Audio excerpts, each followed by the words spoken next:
뭐, 또 한국이라고? 미국의 한 사무실, 오늘의 주인공인 팀장과 그의 동료들이 일제히 뒤통수를 만집니다. 한국인들이 또 등 뒤에 칼 한 자루씩 쥐고 뒤통수 칠게 뻔해. 이건 하지 말아야 해. 맞아.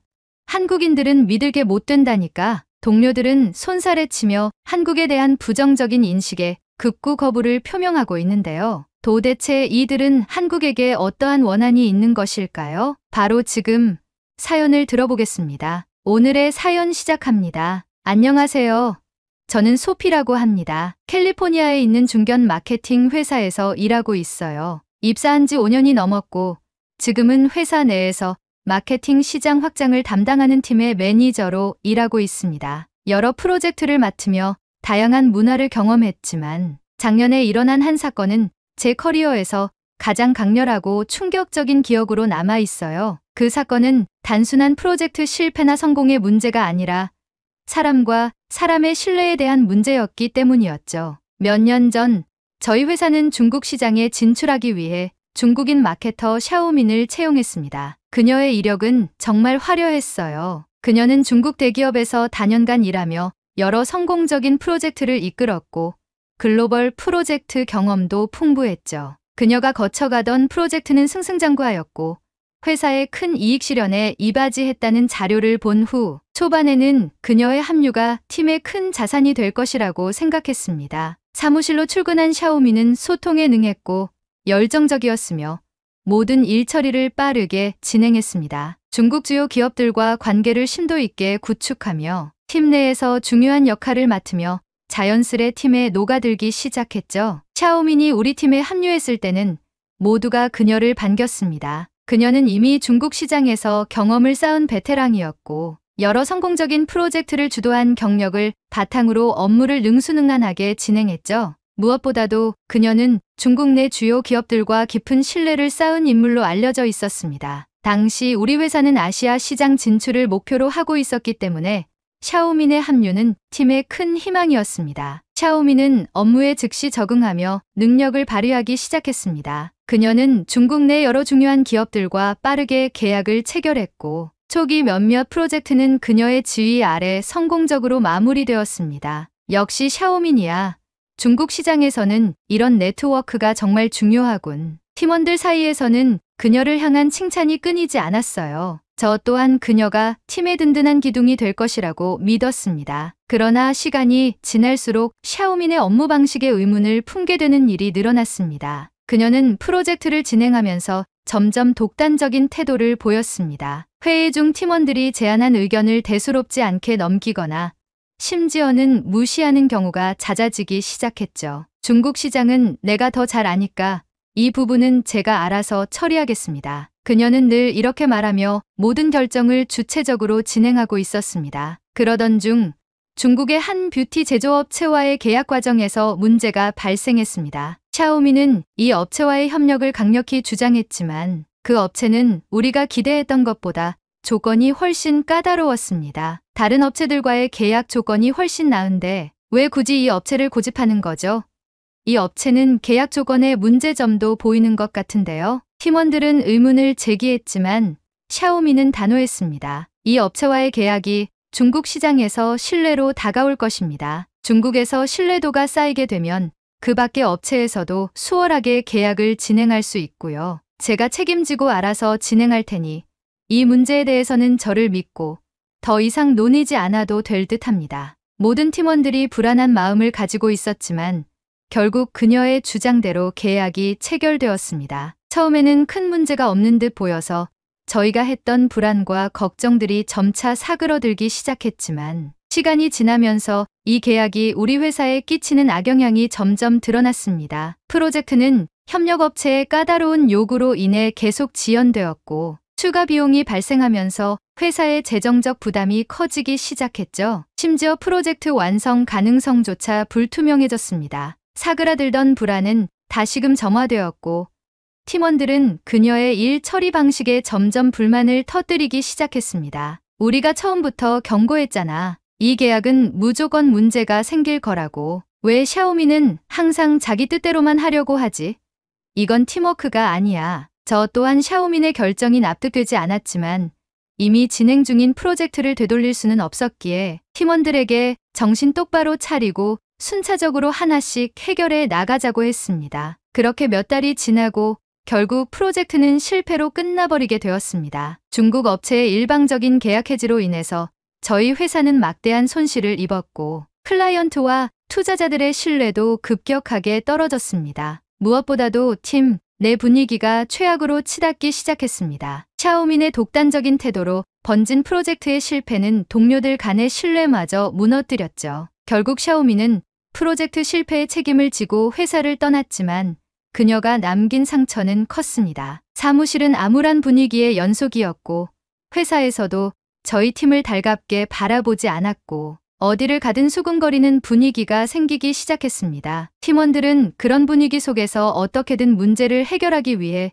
개개인의 신뢰를 회복하고 점차 뭉치기 시작했죠. 그런데 샤오민이 떠난 지 몇 주 후 저는 회사 내부 사람들로부터 충격적인 소식을 들었습니다. 알고 보니 샤오민이 그 화장품 제조업체와의 계약을 강행한 이유는 관시라는 중국 특유의 관계 문화 때문이었습니다. 그녀는 계약을 해지했던 중국 업체와 오랜 개인적인 인연이 있었고 이를 유지하기 위해 회사의 이익을 희생시키고 이용했던 것이죠. 게다가 계약 과정에서 그녀는 이 업체로부터 개인적인 이익, 즉 뒷돈까지 챙긴 것이 밝혀졌습니다. 샤오미는 책임을 지고 떠난 게 아니라 자신의 이익을 충분히 챙겨 먹고 도주한 것입니다. 그 소식을 들었을 때 저는 분노와 허탈함이 동시에 밀려왔습니다. 결국 그녀는 회사를 이용해서 자신의 관계를 유지하려고 했던 거였어. 팀원들이 그녀의 독단적인 태도를 의심했을 때 더 강하게 대처했어야 했는데 팀원들 또한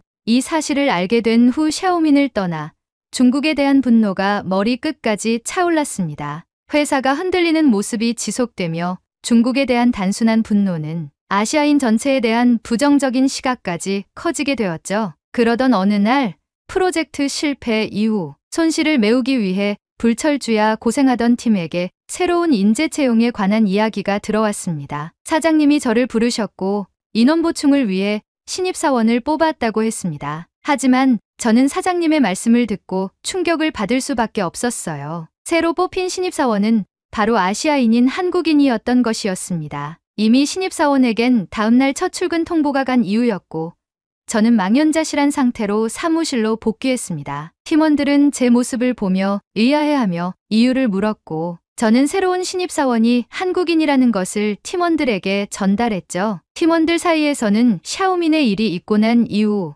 아시아인은 믿을 수 없다라는 강한 편견에 사로잡혀 있다 보니 강경하게 반대했습니다. 이건 옳지 않습니다.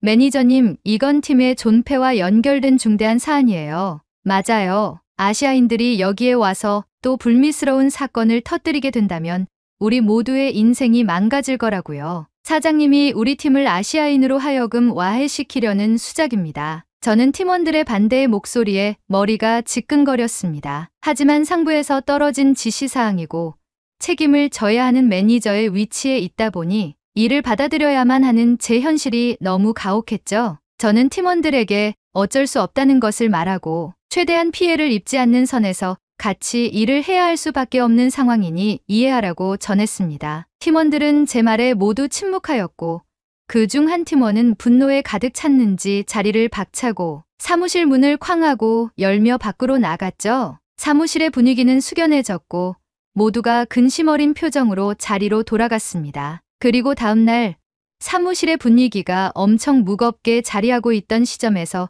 한국인 신입사원 지원이 나타났습니다. 지원은 경력이라고는 작은 회사에서의 인턴 경험이 전부인 신입사원이었어요. 그녀의 이력서나 면접에서의 태도는 특별히 뛰어나 보이지 않았다는 말을 인사팀에게 들은 이후라서 팀원들은 그녀를 부정적으로 바라봤습니다. 또다시 당하면 어쩌지? 샤오민도 처음엔 그렇게 유능해 보였잖아. 얘도 뭐 다르겠어? 한국인이라고 해서 다를 건 없잖아. 아시아인들은 다 똑같아. 이런 말이 공공연히 나왔습니다. 하지만 우리는 지원을 받아들일 수밖에 없었어요. 사장님께서 말씀하신 아시아 시장으로의 확장이 절실했기 때문입니다. 그렇게 지원은 팀에 합류했죠. 솔직히 저도 지원에 대해 큰 기대를 하지는 않았습니다. 팀원들 사이의 분위기도 차갑기만 했죠. 식사를 할 때나 커피를 마시거나 회의를 할 때마다 그녀와 함께하지 않았습니다. 하지만 그녀는 그런 분위기 속에서도 묵묵히 자신의 역할을 해냈습니다. 조용히 자신이 해야 할 일들을 수행하는 지원의 모습을 보며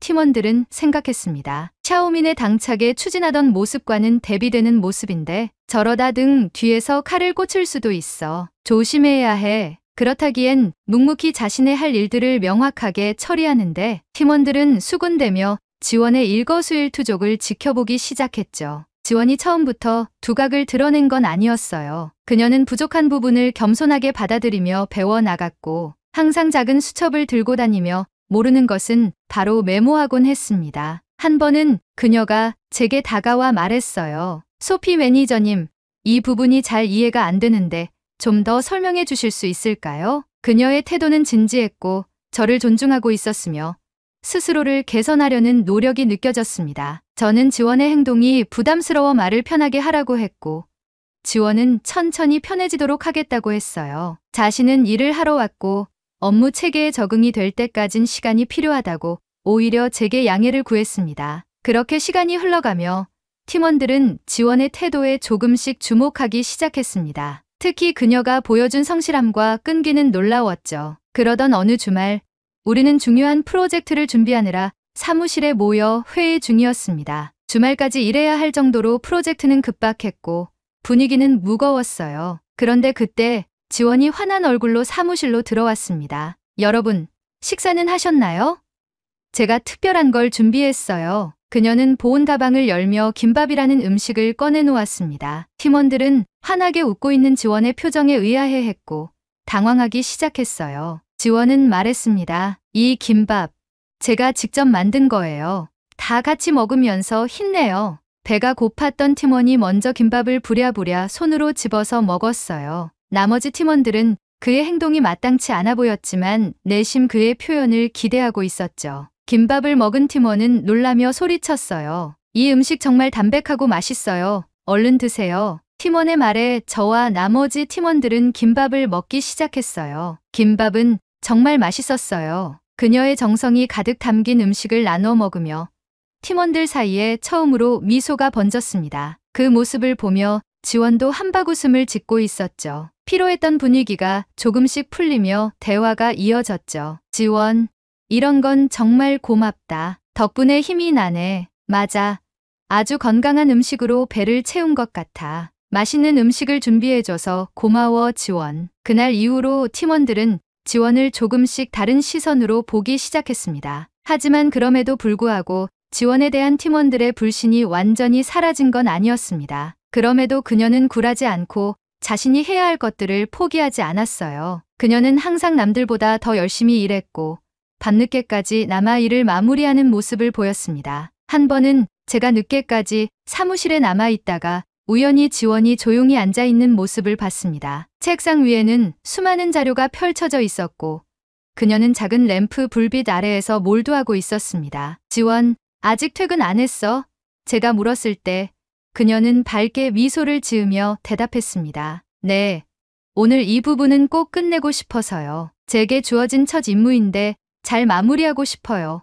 그녀의 말은 단순한 책임감을 넘어선 것이었어요. 저는 그녀가 점점 좋게 보이기 시작했고 저는 그 외의 프로젝트에서 한국 시장에 관한 자료들을 넘겨주며 지원과 같이 일을 하기 시작했죠. 그 이후 지원은 한국 시장 프로젝트 자료들을 면밀히 검토하고 부족한 부분은 제게 와서 피드백을 받으며 어느새 팀 프로젝트에 자연스레 스며들게 되었어요. 그녀의 끈기와 진정성은 점점 팀원들의 마음을 움직이기 시작했고 그녀의 노력이 팀원들과 시너지를 내며 결국 한국시장 프로젝트의 성공으로 이어졌습니다. 한국시장 프로젝트가 끝난 후 팀원들 사이에서는 지원에 대한 이야기가 자주 오갔습니다. 지원 덕분에 한국시장을 제대로 이해할 수 있었어. 그녀의 근성은 정말 대단해. 한국인들은 정말 끈기가 있구나. 그동안 우리가 너무 편견에 갇혀 있었던 것 같아. 지원이와 같은 동료라면 뭐든지 할 수 있을지도 몰라. 지원과 함께한 프로젝트는 단순히 성공으로 끝난 것이 아니었습니다. 그녀는 팀원들의 마음을 움직이며 아시아인에 대한 편견을 깨는 데도 큰 역할을 했습니다. 처음에는 차갑고 불신으로 가득 찼던 팀원들이 이제는 지원을 존경하며 한국인들의 근성과 열정을 인정하게 되었죠. 그럼에도 지원은 팀원들의 환심을 샀다고 해서 풀어지지 않았어요. 자신이 맡은 일에 최선을 다하며 동료들과 소통하려고 노력하며 팀원들의 분위기 메이커 역할을 자처하며 회사 업무에 온 힘을 다했습니다. 한 번은 프로젝트 마지막 회의에서 한 팀원이 이렇게 말했습니다. 지원 덕분에 우리가 새로운 길을 찾을 수 있었어. 한국 시장뿐만 아니라 아시아 전체에 대한 인식이 달라졌어. 지원은 미소 지으며 답했습니다. 저도 한국인으로서 이 팀에 기여할 수 있어 정말 행복했어요. 앞으로도 더 열심히 하겠습니다. 그 순간 저는 깨달았습니다. 한 사람의 노력과 열정이 얼마나 큰 변화를 만들어낼 수 있는지. 지원이 보여준 근성과 성실함은 우리 팀 전체에 새로운 에너지를 불어넣었고 우리는 그 에너지를 원동력 삼아 더 큰 꿈을 꾸기 시작했습니다. 그녀는 단순히 팀원이 아니라 우리 모두에게 영감을 주는 존재가 되었습니다. 그러던 중 회사에서 저희 팀에게 한 프로젝트를 수행하라는 임무를 주었습니다. 프로젝트의 내용을 확인한 순간 전 충격을 받을 수밖에 없었어요. 그 프로젝트는 다름 아닌 중국 업체의 관시로 실패했던 뷰티 프로젝트였기 때문이었죠. 저는 샤오민이 다시 떠오르며 분노에 차올랐고 팀원들에게 뷰티 프로젝트를 하달받았다는 내용을 전했어요. 팀원들의 분위기는 암울해졌고 가라앉았던 분노를 터뜨리는 팀원들도 있었죠. 이 상황을 이해할 수 없는 지원은 의문이 가득한 표정을 한 채 우리를 바라보고 있었어요. 그러던 그 순간 지원이 손을 들고 발표를 시작했어요. 중국 뷰티 업체에 관한 이 프로젝트를 해결할 방안이 있습니다. 저와 팀원들은 일제히 그녀에게 시선을 보냈고 그녀는 자신감이 가득한 표정을 지으며 말했습니다. 최근 한국의 뷰티 트렌드 업체들이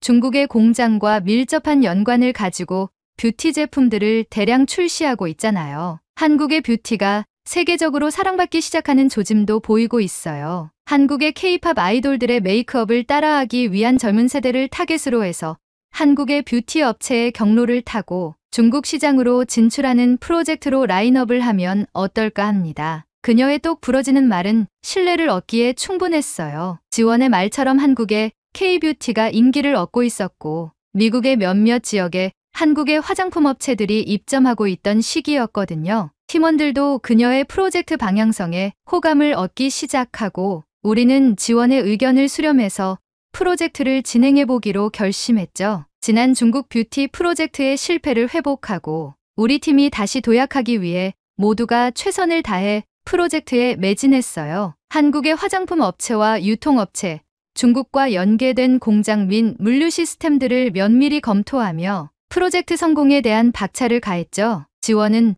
방대한 자료들을 재빠르게 정리하고 분배하며 팀원들의 일 처리 속도에 박차를 가할 수 있도록 서포팅했습니다. 그 결과 중국에서 추구하는 관시 없이 프로젝트를 성공시켰어요. 회사에선 저희 팀의 성과에 대한 소문이 일파만파 퍼지기 시작했고 사장님은 그런 저희에게 칭찬과 함께 보상도 주셨습니다. 보상이 담긴 봉투를 팀원들과 열어봤을 때 저희는 깜짝 놀랄 수밖에 없었어요. 그 보상은 다름 아닌 팀원 전체의 해외 워크샵의 기회였죠. 원하는 나라에 직접 가서 워크샵을 즐기고 오는 말 그대로 여행 휴가였습니다. 저는 이렇게 성공할 수 있었던 요인 중 가장 크게 기여한 팀원을 지원으로 생각하고 지원에게 어느 나라를 가고 싶은지 물었어요. 팀원들도 지원에게 선택권을 주고 모두가 지원을 쳐다보았습니다. 지원은 환하게 웃다가 자신의 이야기를 했습니다. 사실 저는 한국에 가고 싶어요.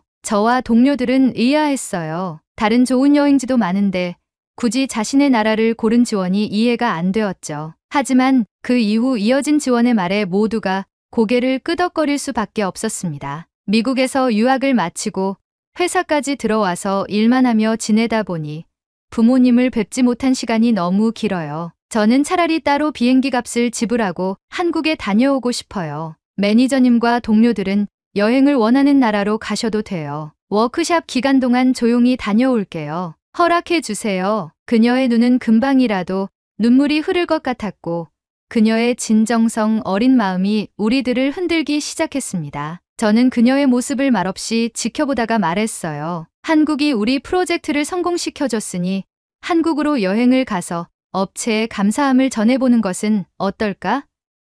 그리고 지원, 자신의 나라로 여행을 가는 거니 여행 일정은 지원이 계획해주면 정말 좋을 것 같은데 동료들은 제 말에 동의하였고 몇몇은 박수까지 치며 지원의 나라인 한국행에 환호했습니다. 지원은 제 결정에 결국 눈물을 흘렸고 저희 팀은 모두 지원을 감싸 안으며 그녀를 달래주었어요. 그리고 저희는 다음 주 한국행 비행기에 몸을 실을 준비를 마쳤습니다. 한국에서의 여행이 정말 기대가 됩니다. 우선 지원의 고향에 방문해 그녀의 부모님께 인사를 드리고 한국의 뷰티 업체를 돌며 감사 인사를 전할 계획입니다. 그리고 그녀가 계획 중인 여행을 즐기려고 해요. 혹시나 한국에서 추천해 주시는 여행지가 있으면 알려주시면 감사하겠습니다. 한국인들에 대한 감사함을 가득 안은 채로 한국 여행을 즐기도록 하겠습니다. 아시아인에 대한 편견을 깨준 한국에 깊은 감사를 드립니다. 오늘의 이야기는 여기까지입니다. 요즘 부쩍 날씨가 추워졌죠? 추운 날씨 속에 시청해주신 여러분께 추천드리는 제품들을 태그해두었어요. 특히 화면을 자주 보고 있는 저는 루테인으로 눈 건강을 항상 챙긴답니다. 여러분도 환절기 감기 조심하시고 눈 건강, 몸 건강하게 한국인의 자긍심으로 살아가시는 하루 되시길 바랄게요. 그리고 오늘의 이야기가 마음에 드셨다면 구독, 좋아요 부탁드리겠습니다. 다음엔 더 좋은 사연으로 여러분을 찾아뵙겠습니다. 시청해주셔서 감사합니다. 최근 영화관에서 개봉되는 블록버스터가 많아지고 있습니다. 코로나 이후 극장을 찾는 관객의 수가 현저히 줄어든 이 시점에서도 미국 헐리우드에서 만들어지는 블록버스터들의 개봉이 연일 이어지고 있는데요. 더욱 특이한 점은 미국에서 최초 개봉을 하지 않고 모든 감독, 배우, 스태프들이 한국에서 최초 개봉을 하기 위해 찾아오고 있다는 점입니다. 한국에서 최초 개봉을 하려고 발버둥 치는 헐리우드. 그들의 숨은 비하인드 스토리를 전해준 오늘의 주인공의 사연이 있습니다. 바로 지금 사연을 들어보겠습니다. 오늘의 사연 시작합니다. 안녕하세요, 여러분. 저는 에밀리 테일러라고 합니다. 저는 현재 헐리우드의 한 영화 제작 배급사에서 프로덕션 매니저로 일하고 있습니다. 아마 이름만 들어도 알 법한 회사인데 세계적으로 유명한 블록버스터 영화들을 다루는 곳이에요. 제가 어릴 적부터 꿈꿔왔던 일을 지금 실제로 하고 있다는 사실이 아직도 믿기지 않을 때가 많습니다. 제가 이 자리에 오기까지의 여정은 결코 쉬운 길이 아니었습니다. 대학 시절 캠퍼스 영화제에서 제가 참여한 단편 영화가 대상을 받으면서 작은 기회가 찾아왔어요. 저희들의 영화를 심사했던 영화 제작사의 관계자와 애프터 파티에서 이야기를 나누며 저를 좋게 봐주셨죠. 그리고 자신이 아는 영화사에 추천서를 써줄 테니 본격적인 실물을 보며 성장한다면 좋을 것 같다고 하셨습니다. 저는 기쁨을 감추지 못했어요. 관계자에게 감사를 표하고 저는 세상을 향한 첫발을 내딛었죠. 물론 그 당시 입사한 제작사는 지금 제가 다니는 대형 제작사는 아니었어요. 비교적 규모가 작은 영화 제작사였지만 저는 그곳에서 영화 제작의 기본기를 배울 수 있었습니다. 처음에는 현장에 나가서 제작부의 각종 허드레실부터 시작했습니다. 일손이 부족한 스태프들을 도우며 세트의 페인트 작업, 장비를 나르는 일 등 단순한 일부터 시작했어요. 하지만 저는 언제나 기회가 오면 잡겠다는 마음으로 모든 일에 최선을 다했습니다. 세트에서 필요한 소품 리스트를 직접 관리하고 촬영 스케줄의 허점을 보완하며 자연스럽게 팀에서 인정받기 시작했죠. 그러다 보니 팀에서는 저를 인정해 주었고 제 직급은 점점 올라가기 시작했습니다. 그렇게 제작부와 기획부를 넘나들며 실무를 배우며 성장하고 있던 어느 날 총괄 디렉터님께서 에밀리, 너처럼 열정 넘치는 사람이 더 큰 회사에서 경험을 쌓으면 좋겠다고 하시며 제게 지금 회사로의 추천 기회를 주셨습니다. 저는 디렉터님의 말씀만으로도 감격했어요. 그 당시 제 위치는 많이 올라가 있었고 제가 빠지게 된다면 빈자리를 채울 동료도 마땅치 않았기 때문에 고민이 많았습니다. 하지만 디렉터님에게 제 사정을 말씀드려도 디렉터님은 완고하셨어요. 에밀리, 나 하나 잘 되자고 널 붙잡아 둘 수는 없어. 너는 충분히 한 단계 올라갈 자격이 충분한 사람이야. 우리는 영화인이고 영화 발전을 위해서 개인의 발전에 더 치중해야 해. 더 높게 올라가서 우리 헐리우드의 명예를 더 높이는 사람들이 되는 거야. 난 널 응원해. 저는 디렉터님의 말씀에 감사함을 느끼고 감동했어요. 저는 디렉터님의 추천서가 헛되지 않게 수많은 준비를 했고 몇 번의 인터뷰를 거쳐 지금의 회사에 합류하게 되었습니다. 처음 발을 들였을 때는 너무 긴장돼서 심장이 터질 것 같았습니다. 워낙 큰 규모의 제작사이고 제가 동경하던 감독들과 배우들이 자유롭게 오가는 공간이었으니까요. 저는 여태껏 밟아온 제 목표에 함께했던 사람들에게 누가 되지 않게 위해 최선을 다했고 드디어 한 영화의 제작 기획의 책임을 맡는 프로덕션 매니저의 위치까지 올라가게 되었습니다. 제가 맡고 있는 프로덕션 매니저라는 역할은 단순히 촬영장을 조율하는 것 이상의 일입니다. 예산을 관리하고 감독 및 배우들과 소통하며 전체 제작 일정을 조율하는 등 영화 제작의 모든 중심에 있는 역할이죠. 물론 이런 자리에 오기까지 많은 시행착오도 있었습니다. 작은 실수 하나가 큰 비용 손실로 이어질 수 있는 냉혹한 환경에서 스트레스를 견디는 건 쉽지 않았어요. 하지만 제가 늘 생각했던 건 하나였어요. 영화가 사람들에게 주는 감동을 내가 함께 만들어가는 과정이 너무 좋다. 그 마음이 저를 여기까지 끌고 왔습니다. 어릴 적 비디오 테이프가 늘어지도록 몇 번이고 돌려보며 영화 속 세계에 빠져들었던 제가 이제는 스스로 그 세계를 만들어내는 위치에 있다는 게 꿈만 같습니다. 게다가 제가 제일 감명 깊게 봤던 타이타닉과 같은 블록버스터를 다루는 제작사에 몸담고 있다는 것에 큰 희열을 느끼죠. 지금도 제가 맡은 블록버스터들이 스크린에 걸려 사람들이 환호하고 박수를 보낼 때면 가슴이 벅차오릅니다. 그런 제가 최근 인생에서 전혀 예상치 못한 사건을 겪게 되었어요. 이 사건은 저에게 큰 전환점이 되었고 한국이라는 나라와 깊은 인연을 맺게 된 계기가 되었습니다. 한국으로 인해서 제 인생과 관점이 모조리 바뀌게 되었고 헐리우드 영화판에서 최고의 프로덕션 매니저가 되기 위한 제 아이덴티티가 더욱 명확하게 구축되는 계기가 되었죠. 제 이야기가 궁금하시죠?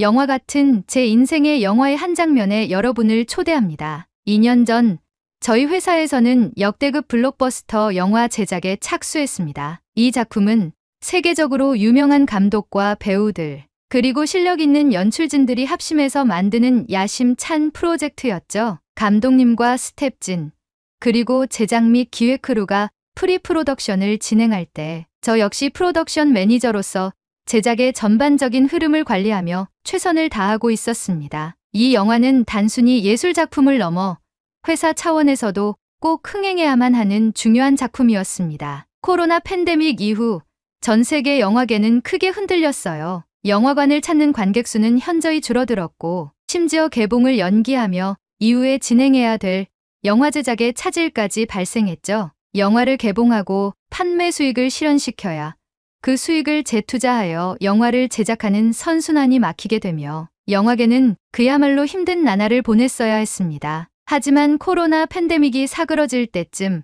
유명한 해외 투자사들의 영혼을 끌어모은 투자금과 영화계의 내로라 하는 배우들과 키스텝과 크루, 수많은 단역과 엑스트라들까지 포함된 대형 프로젝트였고 저희 회사 역시 엄청난 예산을 투자하며 제작에 심혈을 기울이고 있었습니다. 성공 여부에 따라 회사의 다음 5년이 결정될 수도 있다는 긴장감 속에서 우리는 영화의 기획부터 마케팅, 홍보 전략까지 한치의 실수도 허락하지 않는 심정으로 임했어요. 그날도 우리는 영화의 흥행 방향성을 두고 회의를 진행 중이었어요. 제작 일정이 안정기에 접어들면서 본격적으로 홍보와 마케팅에 집중하기 시작했죠. 개봉 국가들에 대한 전략을 세우는 중이었는데 원래 우리의 계획은 전통적으로 대형 영화가 시작되는 미국, 유럽, 중국 순으로 개봉하는 것이었습니다. 그러던 어느 날 감독님께서 저희 팀에게 식사 자리를 제안하셨어요. 저와 팀원들은 평소에도 감독님이나 배우들과 식사 자리를 갖다 보니 여느 때와 같이 식사 자리에 참석했습니다. 하지만 그날은 평소와 달랐어요. 감독님과의 식사 자리에서 놀라운 이야기를 듣게 되었습니다. 주요 연출진과 저희 팀이 함께 모여 저녁을 먹던 중 감독님이 제게 물으셨어요. 에밀리, 일은 잘 진행되고 있나요? 네, 감독님. 감독님의 비전을 잘 반영하기 위해 팀 모두 열심히 준비하고 있습니다. 감독님은 미소를 지으며 고개를 끄덕이셨습니다. 그런데 그 다음 감독님의 입에선 저를 깜짝 놀라게 하는 말씀이 나왔습니다. 그럼 개봉 순서에 대해서도 논의해 봤겠죠?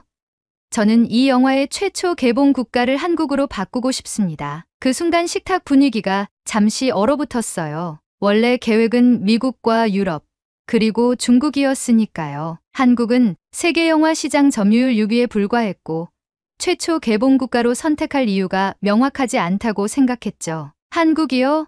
저는 당황한 표정을 숨기며 조심스럽게 여쭤봤습니다. 그 이유를 여쭤봐도 될까요? 감독님은 잠시 저를 바라보더니 약간 어이없다는 듯 웃으며 말씀하셨어요. 에밀리, 한국이 영화 시장 점유율 6위인 건 알고 있을 텐데요. 저는 말했어요. 네, 알고 있습니다. 하지만 전 세계 영화 시장의 점유율이 미국과 중국이 월등히 높기 때문에 미국과 유럽과 중국을 최초 개봉국으로 진행할 생각이었습니다. 그러자 감독님은 웃으며 포크를 내려놓았습니다. 그리고 이어서 말씀하셨습니다. 에밀리, 당신이 말한 영화 시장 점유율이 높은 나라들의 인구수 대비 순위는 체크해봤나요? 그 말에 저와 동료들은 잠시 말을 잇지 못했습니다. 맞습니다. 한국은 다른 상위권 국가들에 비해 인구수가 훨씬 적었으니까요. 감독님은 말을 이어갔습니다. 인구 대비해서 영화 시장 점유율이 이렇게 높은 나라가 있다는 건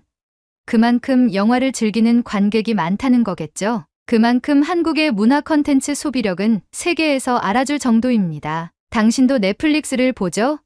넷플릭스 시리즈 순위 중에 10위권 안에 드는 한국의 콘텐츠들이 점점 많아지고 있어요. 저는 그 말에 공감할 수밖에 없었습니다. 저 역시 한국의 오징어 게임, 신과 함께, 무빙 등을 시청했던 시청자였고 한국만의 개성 있는 콘텐츠에 호감을 느끼고 있었기 때문이었죠. 감독님은 말을 이어갔습니다. 그리고 중요한 건 이거예요. 제 이전 작품 중에도 한국에서 먼저 흥행한 영화가 세계 다른 지역에서도 선전했던 사례가 몇 번 있었습니다. 한국 관객은 단순히 영화를 보는데 그치지 않고 작품에 대해 논하고 열광하죠. 영화를 보고 작품에 대해 논하는 시스템이 가장 잘 구축된 나라는 한국뿐일 겁니다. 한국인들은 여타 국가들보다 감성적이고 섬세해요. 한국에서의 평점이 높을수록 전 세계적으로 인정을 받을 확률이 높다는 생각입니다. 제 생각에 이 작품도 한국에서 첫 선을 보인다면 다른 시장에서도 흥행의 물꼬를 틀 수 있을 거예요. 감독님의 말씀은 날카로웠지만 설득력이 있었어요. 그러나 한국을 최초 개봉국가로 선택하는 건 기존 계획을 뒤집는 일이었고 저희 팀은 다소 당황스러웠습니다. 감독님 말씀 이해했습니다. 저희 팀과 함께 심도 있게 검토해보겠습니다. 저는 그렇게 대답하며 식사 자리를 마무리했죠. 그날 밤 회사로 복귀한 뒤 팀원들과 함께 긴급 회의를 열었습니다. 우리가 놓치고 있던 점이 무엇인지, 그리고 한국이라는 시장에 대해 더 알아봐야 할 것들이 무엇인지 이야기를 나누기 시작했어요. 감독님께서 말씀하신 한국 최초 개봉 제안은 기존의 계획을 뒤엎는 큰 변화였기에 모든 팀원이 함께 이 문제를 분석해야 했습니다. 회의실에 모인 팀원들의 표정은 하나같이 복잡했습니다. 저 역시 마음이 무거웠지만 이 문제를 제대로 파악하지 않으면 안 된다는 책임감이 들었죠. 좋아요.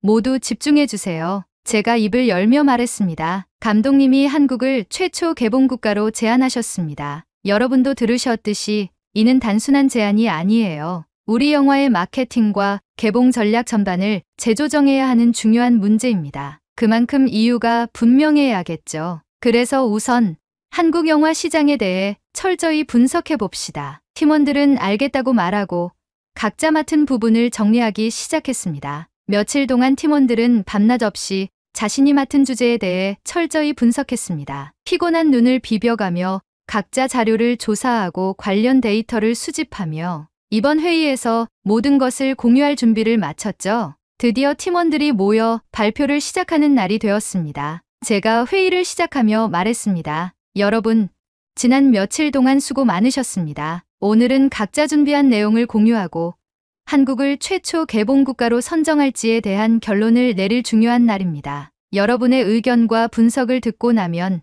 감독님께 구체적인 보고를 드릴 수 있을 겁니다. 준비되셨죠?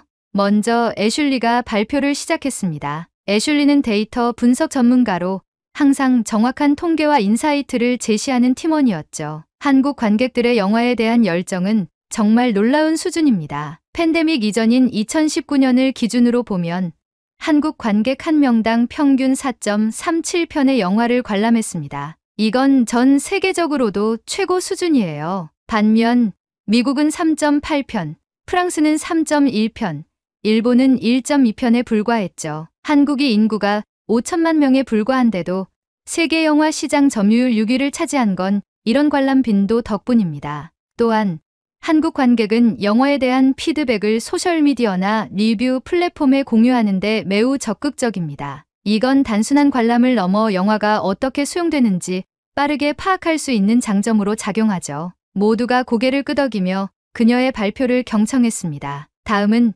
제이크가 나섰습니다. 제이크는 항상 과거 사례를 바탕으로 현재를 분석하는 데 능한 팀원이었어요. 제가 이번에 조사한 부분은 한국 시장이 어떻게 할리우드 영화의 테스트베드로 활용되어 왔는지입니다. 잠깐 여기서 테스트베드라는 개념을 간단히 설명드리겠습니다. 테스트베드는 새로운 제품이나 서비스 혹은 콘텐츠를 실제 환경에서 시험해보는 공간이나 대상을 의미합니다. 즉, 한국 시장이 할리우드 영화의 전 세계 개봉 전의 성공 가능성을 테스트해보는데 최적화된 환경이 될 수 있다는 의미이죠. 제이크는 자료 화면을 띄우며 계속 설명했습니다. 구체적인 사례를 하나 말씀드리겠습니다. 1994년 개봉한 영화 펄프 픽션은 한국에서 전 세계 최초로 개봉했습니다. 당시 한국 관객들의 반응을 바탕으로 미국 본토에서의 흥행 전략이 조정됐죠. 이후에도 여러 작품들이 한국에서 먼저 개봉하면서 초기 반응을 살피고 이를 바탕으로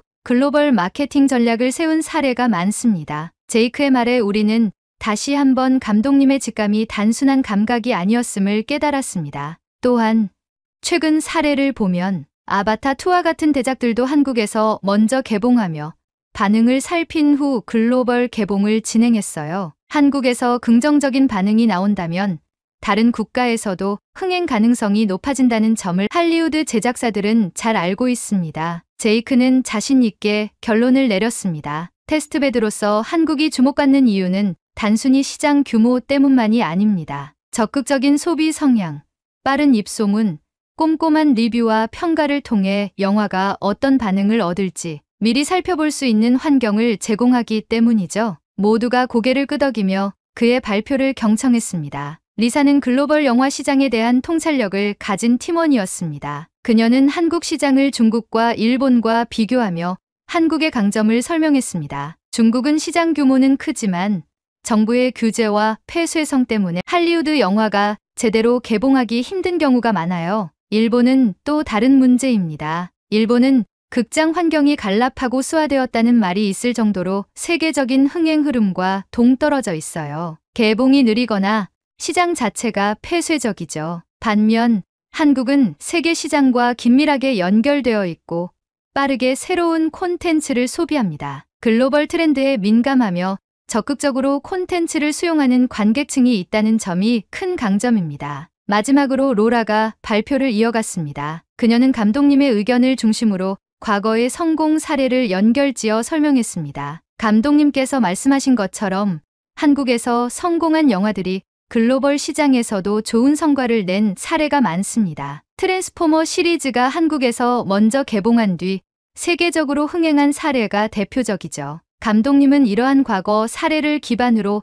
이번 영화도 한국에서 흥행 가능성이 높다고 판단하신 것 같아요. 로라는 마무리하며 덧붙였습니다. 감독님이 단순히 직감만으로 말씀하신 건 아니라고 생각합니다. 한국 관객은 단순한 소비자가 아니라 영화에 열정적이고 반응을 공유하는 적극적인 참여자들이에요. 이런 환경은 우리의 영화가 성공할 가능성을 더욱 높여줍니다. 모두의 발표가 끝난 뒤 저는 결론을 정리하며 말했습니다. 여러분, 수고 많으셨습니다. 감독님의 제안이 타당하다는 것을 확인할 수 있었네요. 한국은 단순히 시장 규모로 평가할 수 없는 독특한 특성을 가진 나라입니다. 우리는 이 전략을 회사 차원에서 설득력 있게 전달할 준비를 해야 합니다. 이제 다음 단계로 넘어가죠. 회의는 그렇게 마무리되었지만 저는 한국 시장에 대해 새롭게 알게 된 사실들의 깊은 인상을 받았습니다. 감독님이 왜 이토록 강력히 한국을 최초 개봉 국가로 주장했는지, 이제는 이해할 수 있을 것 같았습니다. 그렇게 며칠 밤낮을 고민하고 준비한 끝에 저희 팀은 한국을 최초 개봉국가로 선정하기 위한 모든 계획을 확정지었습니다. 감독님께 보고드린 뒤 전폭적인 지지를 받았고 저희는 본격적으로 한국 개봉 준비에 나섰습니다. 한국 관객들의 취향과 소비 성향에 맞춘 마케팅 전략을 새로 수립하며 기존의 미국과 유럽 중심의 홍보 방향을 완전히 바꿔야 했어요. 배우들이 직접 한국 팬들에게 전하는 인사 영상을 제작하고 주요 소셜미디어 플랫폼에서 빠르게 반응을 얻기 위한 콘텐츠도 따로 준비했습니다. 시사회 역시 특별한 경험이 되길 바랐습니다. 단순히 영화를 상영하는 자리가 아니라 한국의 전통 문화를 느낄 수 있는 분위기로 행사장을 꾸미고 K-팝 아티스트와 협업해 특별 무대를 선보이기로 기획했습니다. 한국 관객들이 영화와 행사를 마음껏 즐길 수 있도록 모든 디테일에 신경을 썼죠. 드디어 개봉일이 다가왔습니다. 저희는 감독님과 주요 배우들과 함께 한국으로 향했고 인천공항에 도착하자마자 믿기지 않는 장면이 펼쳐졌습니다. 수많은 팬들이 공항에서 우리를 환영하며 열광적으로 맞아주었어요. 배우들도 이 같은 환대를 처음 겪는 듯